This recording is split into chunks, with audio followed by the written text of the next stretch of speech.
welcome everybody to this, hopefully it's an exciting webinar here. We're going to try and do something slightly different to normal and try and keep it as interactive as possible. So, as you said, my name is Paul McMeekin. I'm a Senior Product Marketing Manager here with ACI Worldwide.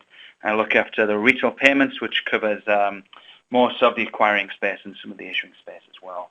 With me on the call, who will be doing most of the talking today, I'll be asking questions, is Rick Oglesby. He is a Senior Analyst with the Aite Group, who are a partner, advisor, and catalyst for the payments industry. So if you want to dive into the agenda here, we'll get started. And as I'm talking here, what we really want to do is, I have a couple of prepared questions which I'm going to ask Rick. And as Nathan said, please send questions to us, and we'll be asking the questions in real time, so not trying to catch Rick off guard by any means, but trying to keep the discussion as lively and as relevant as possible to the content which on the slides. At the end, we'll have about 10 minutes, hopefully about 10 minutes to talk through additional questions which may have came up and you've saved for the end. But please feel free to send the questions into us, and we ask them as going along. So loose agenda. We're going to ask a few questions about the current financial environment acquirers are facing across the world, how their technology environment can help support the finances, and what threats are coming in from not just internally from acquirers, but externally as well. So we look at the likes of Amazon and what threat are they posing to the industry. And then we'll wrap up and talk a little bit about, it may sound like all doom and gloom, not to give away the whole conversation here, but what strategies Rick would recommend, what real key market trends acquirers are facing, and what strategies he'd recommend. And finally, we'll end upon what technology needs do acquirers have. Then hopefully we'll end up, if we haven't had too much discussion throughout, we'll end up with a little bit of discussion as well. So with that in mind, I'd ask Rick to start us off talking about the race to the bottom on pricing, Rick. Sure, thanks, Paul. And a lot of this, what you're going to see here, is based on a very recent survey that we've completed with a variety of merchant acquirers throughout the U.S. market, and just asking them really what's going on in the market. And what we've been able to gather up from that research is that there's a pretty simplistic storyline that's out there. Is first and foremost, there is this belief that acquirers are stuck in this race to the bottom on pricing, meaning every year pricing goes down a little bit, and every time merchants come back and for a renewal of their contract, they want a little bit of a reduction in price, as well as there's a tremendous number of sales agents and ISOs and players that are out there just combing the world, trying to find merchants and to bring them onto their portfolio, and then they're always trying to do it based on price. So there's this continuing race to the bottom on pricing. And because of that, a lot of it is driven by competitive pressures, and this merchant discount rates and fees are going downwards.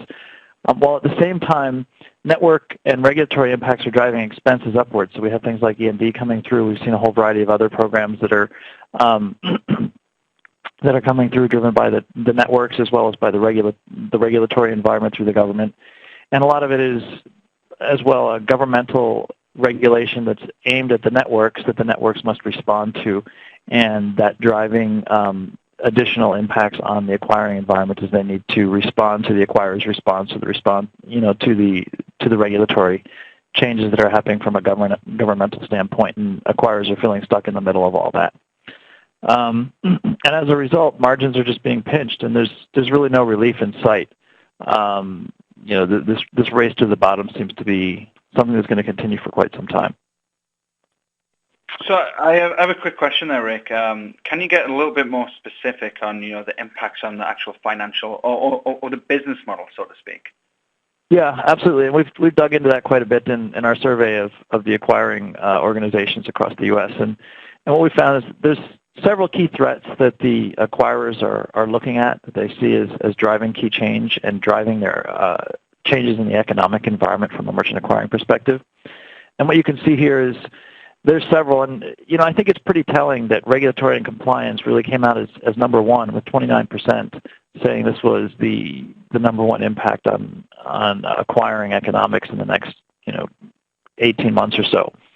And again, as we had already mentioned, that's really a piece where not only is the government looking at the acquiring business from a regulatory standpoint, but the government's looking at the payment networks from a regulatory standpoint, and then the payment networks are responding to what the government does, and it's a continuous state of flux, and it seems to be really heating up, and that's a key driver of overall economics from a merchant acquiring perspective.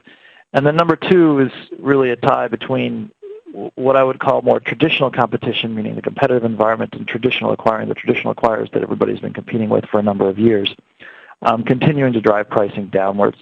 And there's a sense that there's been a lot of consolidation in the market, and there's some very, very large players that have huge scale advantages. And those with very significant scale advantages are using their scale to drive pricing down even further and continue to do so. While at the same time, there's a variety of emerging players and technologies that are coming in more at the bottom side of the market and targeting very small merchants with new technologies, new products, new services, as well as new pricing schemas, and effectively going in and because they are new entrants, they're being very aggressive on their pricing as well. They're looking to penetrate the market and gain a foothold, so they're going in with fairly aggressive pricing. So, as a traditional acquirer, sort of in the mid-sized space or anywhere less than the megas and larger than the little tiny ones, are stuck in the middle because they're getting hit by the emerging players that are coming in, targeting smaller merchants with lower pricing, and at the same time you've got the large players that are out there targeting merchants of all shapes and sizes with lower and lower pricing because of their scale advantages. And as a result, the typical acquirer, the average acquirer, is sort of stuck in the middle from a pricing standpoint. And so we did ask in our survey, we asked for a little bit more information on that and asked specifically on a line item by line item basis where these acquirers expect their margins to go in the future and what are the key drivers. And so the first thing we asked about is obviously the top line. What's their key revenue driven by merchant discount rates and the fees that they're able to charge merchants? What you can see is that, the more optimistic, there are some optimistic merchant or acquirers that do see the potential for a very slight increase in average discount rate, but you can see the majority are more on the decrease side, expecting merchant discount rates to continue to decline over the years, continue to see price concessions driven by this competitive environment that we've been talking about. Just a few stay the same, but overall, on average, it's clear that acquirers do expect that their revenues are going to continue to trend down from what they're able to charge merchant basis. While at the same time, they expect average interchange rates to be going upwards, and you can see the vast majority are expecting either a slight increase or a significant increase. And they say that's sort of business as usual. Is really it's more driven by the issuing population than by the networks, where the issuers are obviously trying to increase their revenue streams over time, and they're issuing more and more rewards-based products and premium-based products out of the market that drive interchange on average up over time. And most acquirers have very heavy populations of merchants that are on what we call blended rate pricing, which incorporates merchant discount rate and interchange into the same category or the same bucket, so to speak. And therefore, the acquirers look at interchange as an expense. So they're seeing this continuum here where you have revenues going down, and at the same time you see interchange as an expense going up, driven by the various influences that we've already talked about. And there was a bit of a reprieve here recently with Durbin actually driving interchange expenses down, and a variety of acquirers have benefited from that. But what we can see is they don't really expect that benefit to be lasting for very long, and they do expect over time that interchange rates are going to begin to trend upwards again, and they're going to be hit by that, and revenues going down, expenses going up here. And then another place where we see revenues going down and expenses going up, or in this case this is more expenses going up, is just the revenue that's going to the networks themselves in terms of network assessments. And we're seeing that most acquirers say that this has been on a steady upward, steady incline over the last number of years, and they do expect that to continue. Not necessarily massive numbers. We're seeing most just expect that to be a slight increase, but expecting the fees that are being paid out to the payment networks as increasing over time. So again, we see expenses going up. And finally, what is the overall impact on gross margins to the merchant acquirers? And when I say gross margins, I'm talking about merchant discount minus interchange and assessment. So this is not the net margin that hits the very bottom line of an acquiring P&L, but really what most acquirers consider to be their revenue stream after they back out their hard costs out to issuers and payment networks. And you can see that overwhelmingly they expect this thing to be decreasing. I guess for the most part, expecting that to be decreasing, with just a very few that actually expect that to increase over time. So again, on average, the overall pinch in the acquiring space continues, with margins continuing to trend downwards. So really on a line item by line item basis, Paul, we can see that acquirers really expect, to be sort of, I guess, almost nickel and dimed away across every line item, and to see that impact hit them across the board. All right, that's finally, good, Rick. So you talk a lot about pricing there, and I know you're about to finish off here, but if you think ahead of what threats are coming into the marketplace, there's a great buzz about mobile technology. Is merchant technology still relevant today with all the exciting things happening in the marketplace? Is it still, quote unquote, the center of the universe? Yeah. Before I get into that, Paul, let me just finish this one last thought on the financial environment, and then we can kind of jump into technology. There's another piece is, not only did we survey a bunch of acquirers and ask them what exactly they're expecting in the market going forward, but we also talked to a variety of merchants. We actually talked to about 500 merchants and asked them a few questions about their acquiring relationships. And what we can see here is, we asked them specifically how many of them are looking for a new acquirer. And what you can see is about 8% said that they're actively looking for a new merchant acquirer, where about another 5% were neutral. So you could say 8% are unhappy with their acquiring relationships and they're looking for a new one, and another 5% would be sort of on the fence, willing to shift if the right deal came along. And so, you call that about 13% of overall acquiring relationships are at risk at any given point in time. But then we asked them another question, is what would drive them to move to a new acquiring relationship? And so we asked, would you change your merchant acquirer for a lower price? What you can see is a much larger percentage of these merchants were more than willing to switch to a new merchant acquiring relationship if they were offered a lower price. 36% said they agreed, and another 16% were neutral on that, and only 48% would disagree. So even though there's not really that many that are actively shopping, only about 8% are actively shopping, more than 50% are willing to switch, or at least potentially willing to switch, if they're offered a lower price. And that, to me, is a very, when we're talking about the race to the bottom on price, and we can see how price sensitive these merchants really are, is merchants that are very, very happy with their acquiring relationship are still willing to switch if they're offered a lower price. And that's really why I see that, no relief in sight for this race to the bottom on margins is pretty clear, is because from a competitive standpoint, if as a salesperson you could walk into a merchant location and offer a lower price and expect 36% of the time you're going to get a sale, that's a pretty good hit rate for any sales environment. And it really can foretell what's going to happen in the future there is that we're going to continue to see this race to the bottom on price. So and that's where you can continue to see that this margin compression is not really just based on acquiring expectations, but we can also see it in merchant behavior and activity. So jumping there, sorry, Paul, jumping then on to the technology environment that you had mentioned, I wanted to highlight a few things here. In terms of the key storyline, we already talked about some of these new entrants that are streaming into the acquiring space, these Silicon Valley companies that see payments as very intriguing at the moment, and there's a lot of investment activity there and a lot of venture capital money floating around. And that's a key storyline in terms of what's happening to acquiring technology, because anytime you have new entrants coming in with new technologies, the pre-existing players need to start thinking about how they're going to respond to that.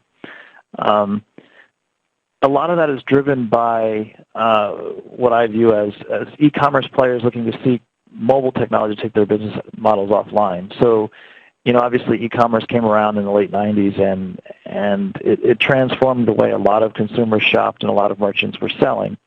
But when we say transformed, we're talking about to the degree of 5% of the retail economy really being in the e-commerce world. And now all these e-commerce players are looking at that and saying, well, if mobile technology enables the internet to go anywhere, can that 5% being on the e-commerce side be much bigger now? So we'll talk a little bit about that. And for that reason, merchant technology is becoming the center of the universe, and I think this is something that acquirers need to be thinking very, very hard about. And there are many new opportunities for differentiation, but they also require rapid technology innovation. So as the merchant technology environment is transforming, I think acquirers have a couple of key things that they need to think about and a couple of key business strategies that they need to focus on. And decide exactly what sort of technology is the best fit for them as they move forward based on that strategy. So when we talk about these new entrants, these disruptive influences, who they really are, and rather than have me tell you who they are, I asked the acquirers to tell us who they are.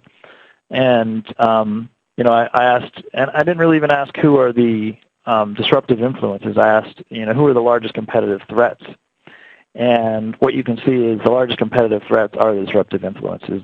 The new entrants, the likes of Square and PayPal and Google, are the top ones that are mentioned. And interestingly enough, Visa was mentioned very often as a traditional partner to the acquiring world. Visa's obviously become a publicly traded company in the last several years and started to change a lot of their business models and approaches and offering new types of technology and is now being looked at as both a friend and a potential threat by the acquiring community.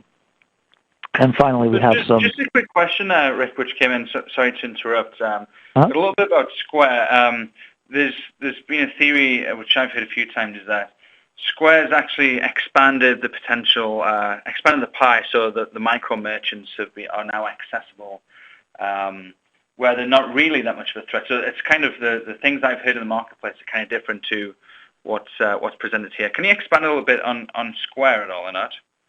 Yeah, absolutely. And I have heard quite a lot from the acquiring community about that, as well as I've studied Square a lot on my own.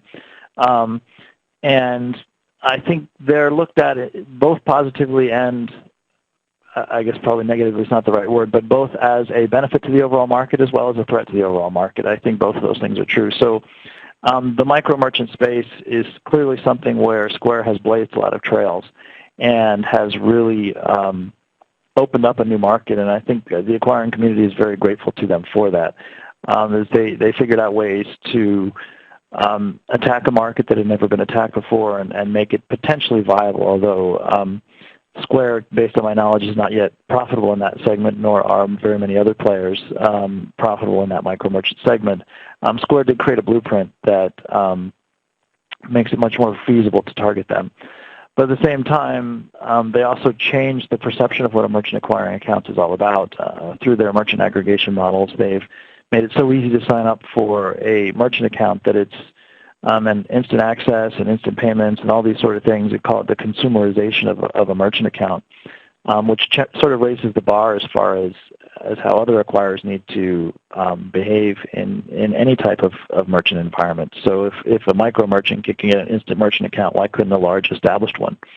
And there's an impact there, as well as Square's definitively going up market. Square's initial progress was very much in the micro merchant space, but they've been very heavily focused on getting into the small to medium-sized merchant space that has really been the bread and butter of most acquirers in the U.S. and actually abroad for quite some time. So as they continue to move up market, they continue to be very, very disruptive. So, I think they do raise the bar for the entire industry. Great. Thanks, Rick. All right. And reality, I would say, and we'll talk a little bit about this in a second, is that what Square's doing now in the offline space is really very similar to what PayPal and Amazon had done, in the e-commerce space a long time ago. Is PayPal's initial strength was very, very much in these, at the time we didn't call them micro merchants, we called them sellers, but eBay sellers that could be just people trying to sell bicycles out of their garage or clean up, stuff that they have. They weren't really even full-time businesses, and they needed a way to do electronic payments, and PayPal made that possible for them in the e-commerce world some time ago, and now Square used mobile technology to really step out and start doing that in the call it the physical commerce or the local commerce world. And so that's where we're seeing a big push in that space. And it's really about, transforming the face-to-face environment in a similar way that e-commerce businesses were able to perform, a decade and a half ago or so, and continue to do so now. Is really, when we talk about what these disruptive influences are doing, is in the past, e-commerce and retail were separate, and I've heard this cliche, Paul, you probably heard this cliche about 1,000 times, is that the mobile device is blurring the line between e-commerce and retail. What does that really mean to me? What to me that really means is that, e-commerce can come with you. So as a consumer, you can bring the e-commerce environment with you wherever you go, and the merchant can bring e-commerce to you. So really, is it really blurring the line? I think to me it's more about e-commerce being able to travel, and therefore e-commerce business models can work in any environment. And another key component is obviously that e-commerce transactions are not anonymous. And it's really, when we talk about the mobile device and what merchants are looking to do with the mobile device, it's about building relationships. Cash bank customers are anonymous. Online or e-commerce customers are not anonymous. They're consumers that they can use to build relationships with their consumers.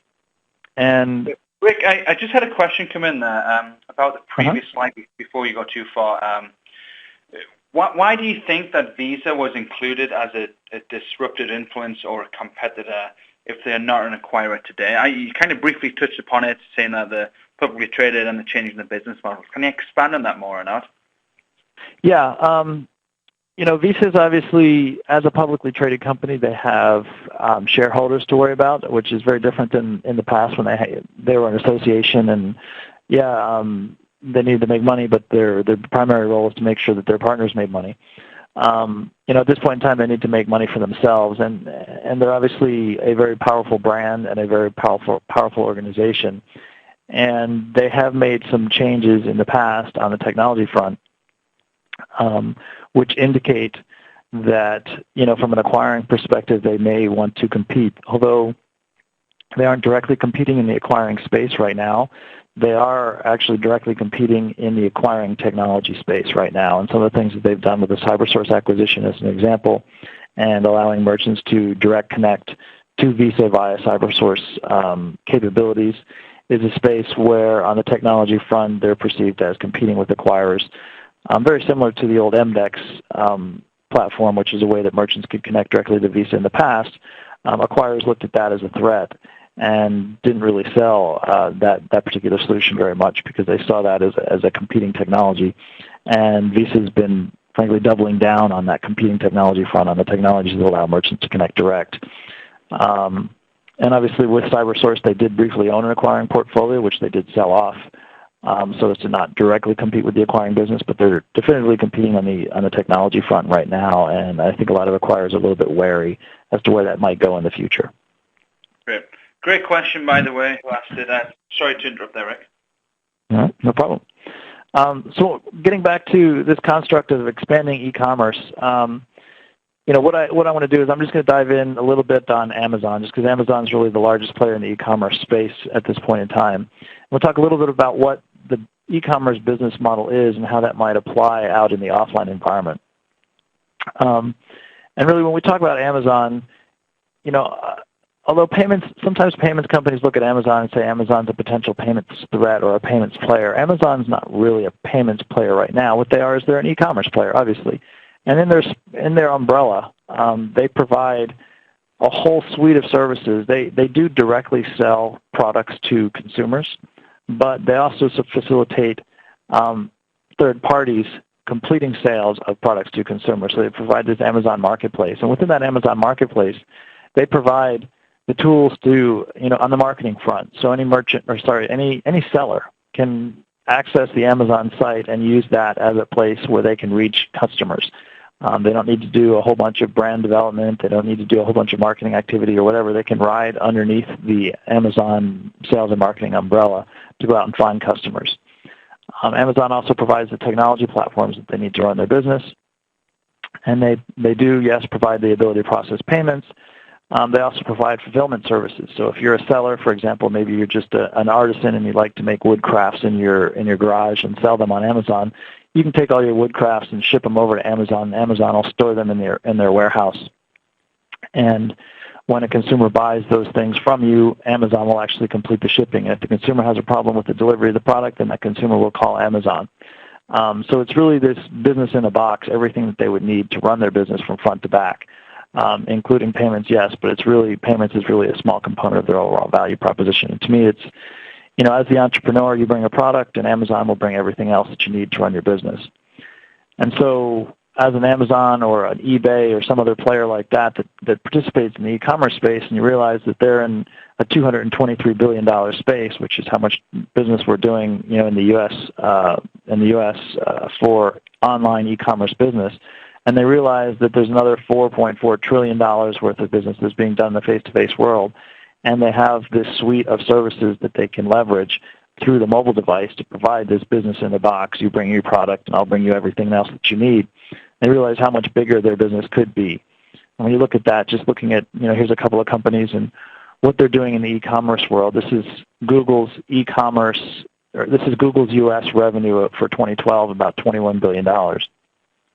And, what that is, that represents about 10 cents for every dollar in online sales in the U.S.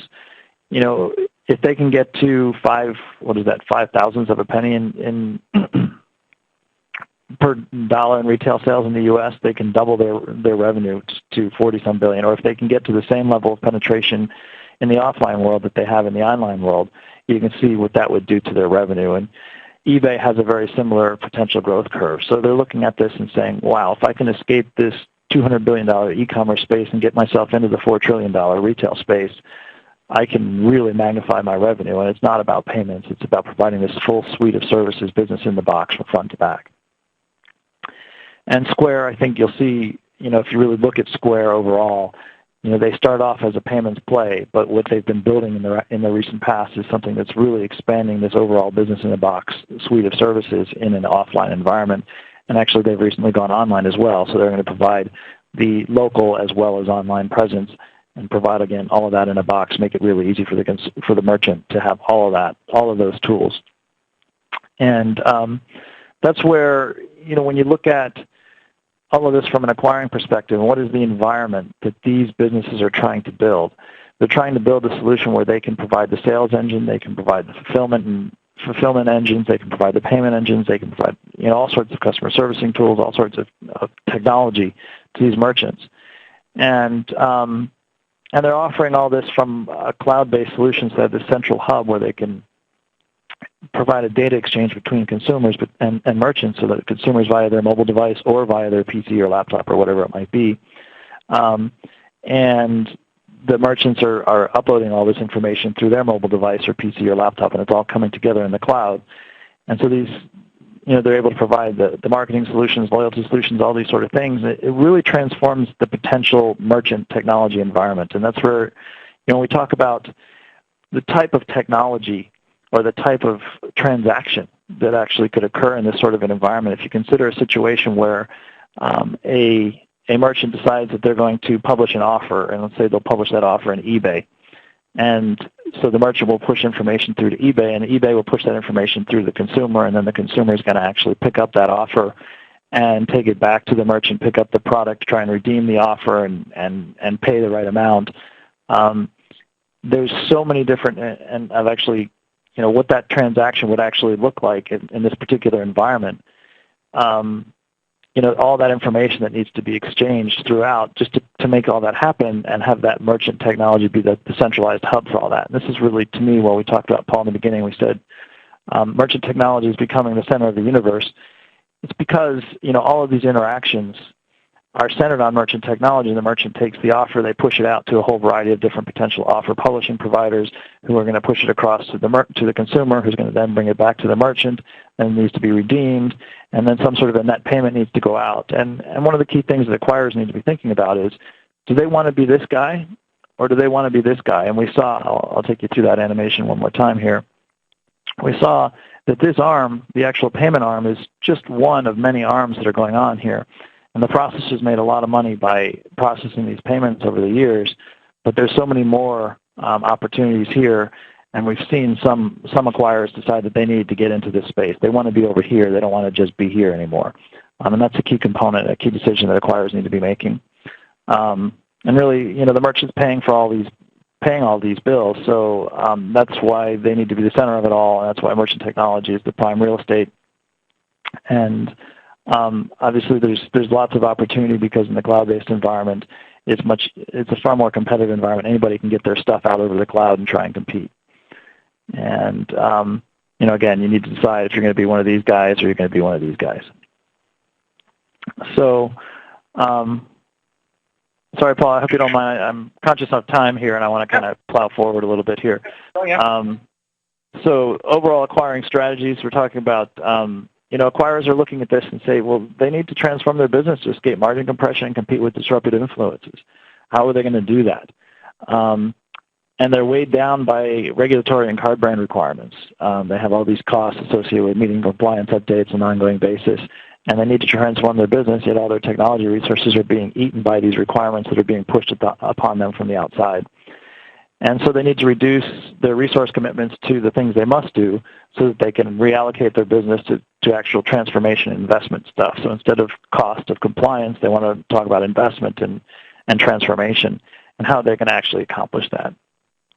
And so really, the three key market challenges that they're facing is, how do I complete a business transformation in an environment where I'm being, nickel and dimed on my margins, and yet there's a whole bunch of new players that are coming in and trying to blow up the way I do business at the same time. It's a mature industry with a huge amount of investment, which is fairly unusual, actually. And at the same time, being beat up by the government and the card brands. And being being targeted on margins. What you can see is really the business transformation is agenda item number one for most acquirers, and these are the items that they're trying to deal with. But how do we focus on business transformation, I think, is job number one. And obviously, to transform their business, they need to escape this margin compression and commoditization cycle. And there's a couple ways to do that. One is by expanding the number of products that they offer. Market expansion, Paul, this is one that came up already with Square, and this is where a lot of acquirers are looking, saying, okay, how can I tap into that market? How can I grow my business by expanding the markets that I serve in the micro-merchant space? Is looked at as an expansion of the market and a new area of opportunity for them to focus on. So offer more products, offer them to new types of businesses. And this concept of verticalization as well is developing partnerships with software providers so they can meet really customized merchant-specific needs. And some acquirers are saying, look, I'm going to build this product and own it and offer it myself, but then others are saying, I want to have a broad market strategy. I need to service a whole variety of different merchants, and I can't develop a vertical-specific solution for every vertical that's out there. So what I'm going to do is I'm going to go out and partner with a whole variety of different software providers. So three strategies, I'd say, that are, and a lot of acquirers, the larger acquirers are pursuing all of the above. You can see product expansion seems to be job number one. Secondarily is can we expand the market? Can we get into this micro-merchant space or find other merchants that can be targeted for electronic payments that have not been targeted in the past? And so this is the key piece, is to accomplish this goal, they universally expect to invest in technology. We can see when I asked them, how do you expect technology investments to change in the next 18 months, 100% of the population said increase, and most of them said increase significantly. So there's a very big expectation on the acquiring front that technology investments will ramp up, and they're fairly aggressively so. And so finally, I'll just talk a little bit about the needs and where these acquirers are going. Certainly, when we talk about margin compression and market consolidation, that's you obviously see when there's margin compression, you generally see consolidation and people looking to make scale to generate more scale and reduce costs. So having a platform that is not only scalable just from a technology and sizing standpoint, but one that can actually make the conversion easy. So when you go out and buy another acquirer that has their own platform, those platforms are different. How can you actually consolidate them in a smooth and easy way? And we all know that it's very difficult to accomplish that. And obviously being able to go global is a good way to get scale. And I'm finding more and more acquirers looking to globalize as they're taking not only their domestic merchants international, but also just going directly into international markets to try and gain some additional scale, as well as trying to find some pockets where maybe margin compression isn't quite so severe. Evolving technology is another key component, obviously, with the new entrants coming in and blowing up the definition of the merchant account. They need to be able to rapidly deploy new services, reduce their cost of compliance, enhance data security capabilities. This construct of real-time fulfillment, meaning the instant merchant account and being able to turn, merchant aggregation, being able to turn on accounts right away, and managing the risk associated with micro merchants. Being able to integrate easily with third-party systems. They're developing more and more partnerships and trying to be a more important component of the technology within their partners, as opposed to just being, somebody that receives a transaction. They want to actually, integrate their technology into the third-party technology. Facilitating future development and being able to manage multiple channels across, sales channels from a merchant perspective. The merchants doing online business, merchants doing offline business, merchants doing mobile business, all sorts of things. And can a single platform help that merchant across the board so that the merchant doesn't have 4 or 5 different service providers to handle all those different channels? And then obviously security continues to be an ongoing concern always. So with that, Paul, I'll turn it over to you. I know you want to talk a little bit about how your technology can help in that regard. So yeah, that's great. Thanks, Rick. And as ever, please let us know if there's questions. There's 1 or 2 questions came through there, which we did ask. And I just want to spend a few moments talking about Sei Solution for the marketplace. And we had a recent release which was went out at the end of June called ACI Acquirer 310. It's the latest release of our solution for the marketplace. And basically, we focus on, in this release, I'll talk about just some of the new stuff quickly and some of the overall benefits to the solution here in a second. There's 2 main things that we focus on in this release, and this is the first of 2 this year. One is that we want to help lower infrastructure costs. So Rick talked a lot about the margin pressure, expenses, although how steady they are expected to go up. So we thought the platform stack we're on right now, the System P offers a cheaper alternative for acquirers in general. So we're now able to run on System P. And secondly, we've as you've probably seen, we've introduced the universal payments platform and a concept of moving towards a services-based architecture. So we've started to adapt that for our Unix platform as well with the release of a SOA adapter. So we really think that this is going to help acquirers expand their resource pool and really integrate more easily into their existing system via services rather than configuration or coding. We have many merchant management business services available today, over 600 in fact, and they range from the fine-grained to the coarse-grained. So fine-grained, you can add and retrieve system currencies. There's intermediate, so add, update, read, copy, transaction fee matrices, and the coarse-grained all the way through to update a structure hierarchy. So multiple merchants under one hierarchy there.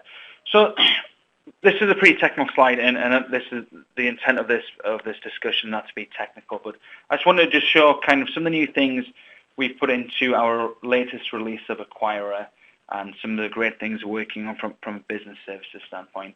Just to bring it up a little bit, I just want to talk about the existing benefits of the technology that we provide to the marketplace. So you can really categorize it into a couple of different buckets. So one is retain and attract merchants, and this isn't the concept of going in with a lower price. there is a race at the bottom, but how long can that last for, and how do you start differentiating yourself in the marketplace? Secondly, increasing revenue. So how do you increase revenue by getting new customers into the door, and how do you increase revenue from your existing merchants? And finally as well, to balance the equation of expanding the margin, also how do you reduce costs as well? So retaining and attracting merchants, I'm not going to go through all these, as you can read just as well as I can, but so I'm going to stop and speak on one is talking about reducing account boarding time. So if you can go from a 9-month to a 6-month, 3-month, or even a matter of weeks to get a merchant onboarded pretty quickly, if you could let's say in theory, you could half your onboarding time for your merchant, that means you can start capturing them revenues more quickly, and you're starting getting a big strategic discussions of the economic lost economic opportunity. So if you're waiting 3 months or whatever your time frame is to onboard your merchant, you can start capturing them revenues more quickly, and you're not just sitting there having zero revenues come in. Secondly, as well, if you start offering different incentives for merchant retention, such as rebates and subsidies, things like that, we found the customers who've implemented a solution, they actually get a lot of benefit from that. So they keep their merchants a lot easier. When someone comes in dangling, we can do it for 20% cheaper, we can start matching them with incentives, different types of incentives and subsidies as well. So looking quickly at increasing revenue. So we feel that our technology can help solve this problem of the stagnation of revenue growth. And if you think of it, if I'm an acquirer, I want to have multiple merchants from multiple geographies. We can help provide some cross-border merchant services. Or importantly, in the world of interchange, or in Europe, I know there's discussions around multilateral interchange pricing. So we offer a really good flexible transaction-based pricing option. So a good example of this is Interchange Plus. So Interchange Plus 0.002% or whatever the agreement is. And if you really have a good appetite for risk, you can start onboarding some of your higher risk merchants. And in the past, you may have stayed away from these type of people, these type of merchants, because the risk is too high. With some of the fraud prevention we have built into the solution and some of the capabilities we can offer with a fraud detection system, we really feel that some of these higher risk merchants can be onboarded. So you're really expanding your market potential, your addressable market, and moving into a quote-unquote higher risk merchants category, which you're previously not being able to tap. And with being a higher risk merchant, as you know just as well as I do, you can start charging a little bit more than a regular merchant. And then finally, talk a little bit about reducing costs. We think that really good, accurate interchange qualification is a fantastic way to reduce back-end processing costs. One of our customers, they got their actual invoices. They called us up and they said, "This doesn't seem right. Our qualification rates are too low. We're paying too little on interchange." So we went through it and said, "Yeah, actually that's correct." I'm not going to go into the technical how. You can ask us that later. But they started seeing significant savings in the case study, which is available on our website. There was upwards of $10 million. They implemented our acquiring system in the first year. They saved $10 million, and will do for the next few years after that as well. Then finally, just if you're an acquiring company today and you're in the US, for example, or the UK, for example, and you have plans to expand across the globe, we feel that Rick earlier talked about there's a need for scale, there's consolidation in the marketplace. We feel that our solution is a very scalable technology in the terms of many merchants come on it as well, but also it's multilingual, multi-currency. You can leverage it to go have one installation, go around the world, and leverage the one technology solution as well.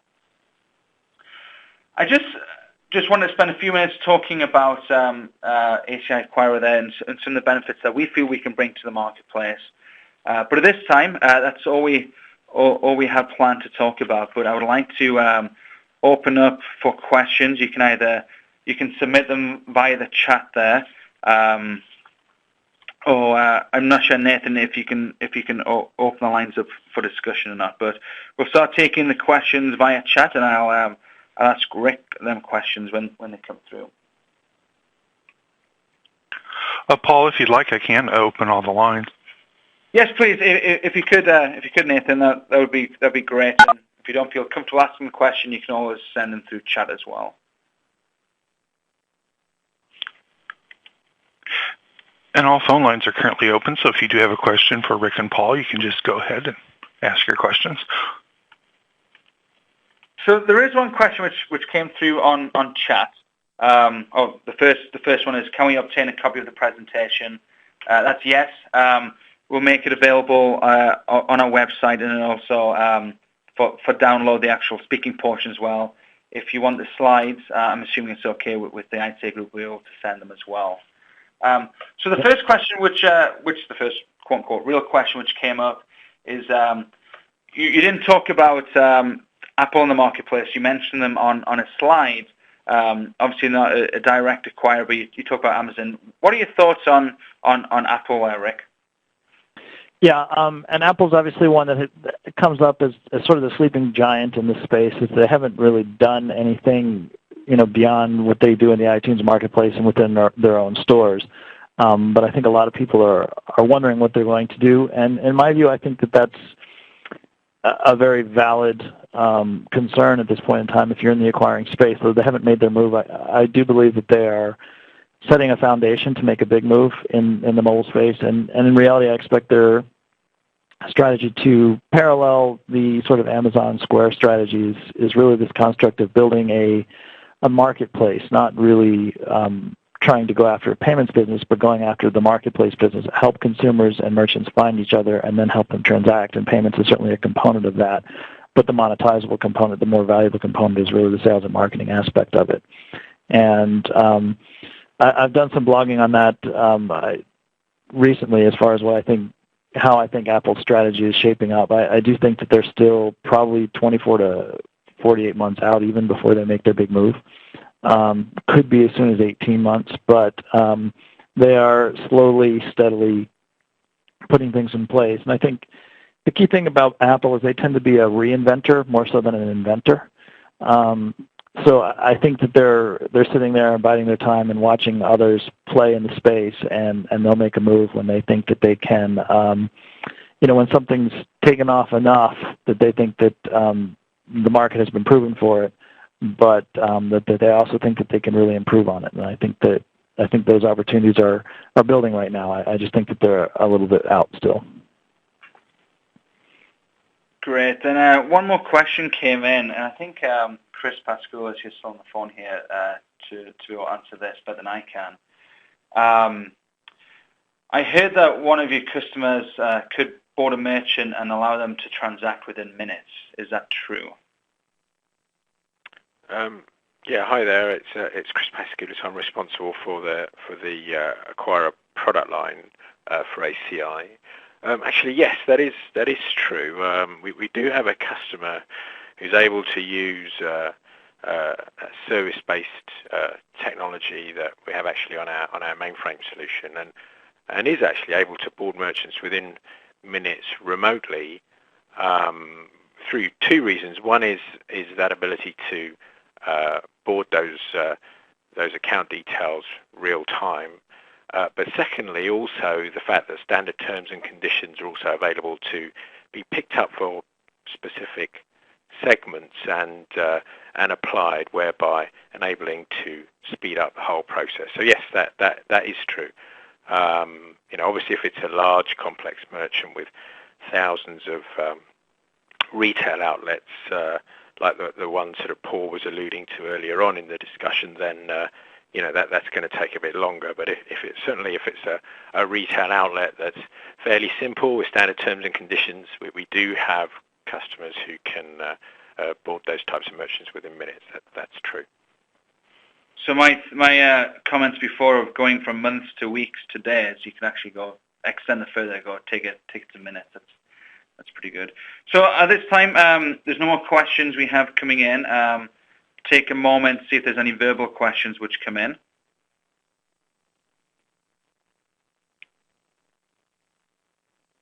And I'm assuming that's not. So just to wrap up here, thanks, Rick, for the presentation. Thoroughly enjoyed going through it with you there. And thanks, Chris, for answering that question. And thanks for all those who stayed on and watched it through. What we'll do, we'll follow up with an email in a few days with a link to the presentation, which will be available on our website. And we look forward to talking to you in the near future. Thank you, everybody. Thank you very much, Paul. And everybody else. Ladies and gentlemen, that does conclude today's presentation. We'd like to thank you once again for your time today, and you may now disconnect.